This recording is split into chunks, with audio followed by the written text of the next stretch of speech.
Now children, we start with the fifth ray diagram for concave mirrors, right? Object position is at focus.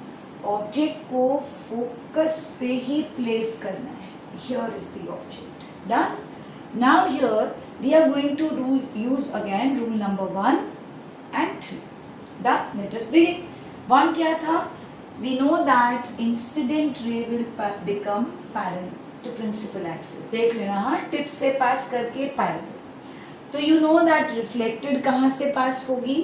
Focus. Done.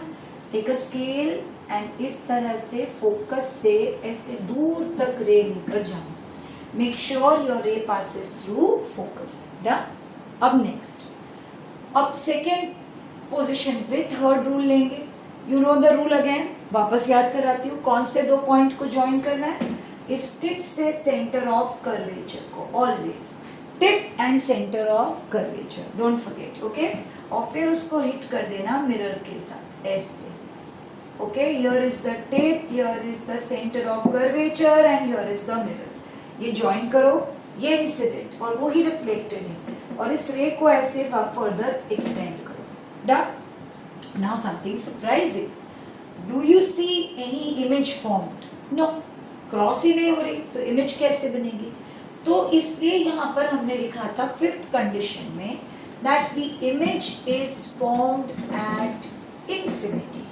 Because you have seen till now, इससे पहले 4 diagrams में every time the reflected raise were crossing each other, लेकिन यहाँ नहीं हो रहा. So we से image is formed at infinity.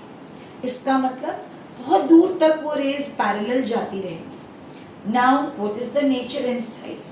We don't know exactly, but जब वो infinity पे जाती है तो it might create a real, inverted and a highly enlarged image.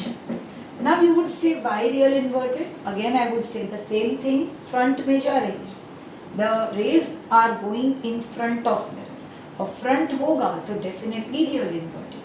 और इसलिए हाईली एनलार्ज बिकॉज जैसे जैसे हम ऑब्जेक्ट को मिरर के नियर लेकर आ रहे हैं, इमेज की साइज बड़ी हो रही है. तो इसके पहले फोर्थ डायग्राम में the image was enlarged. So here we expect that at infinity a highly enlarged image is form. लेकिन this is important not for its image but for its use. अब ये लर्न करेंगे. इसका एक बहुत important use है. If you are asked in exam, कहाँ use होता है ये condition? See children, in the torch light, in the searchlight, and in the headlights of our vehicles. Car, scooter की हेडलाइट में ये कंडीशन यूज होती है. You know how? जब कोई टॉर्च में when you see from inside, तो उसके अंदर इस जगह पर एक कॉन्केव मिरर रखा होता है, right? This concave mirror is actually creating this type of condition. और जो बल्ब होता है that is placed at the focus. जैसे यहाँ पर हमने ऑब्जेक्ट को रखा, यहाँ पे फोकस पे बल्ब रखते हैं. जैसे ही ये मिरर लाइट को बाउंस करता है तो the rays created go long distances parallel.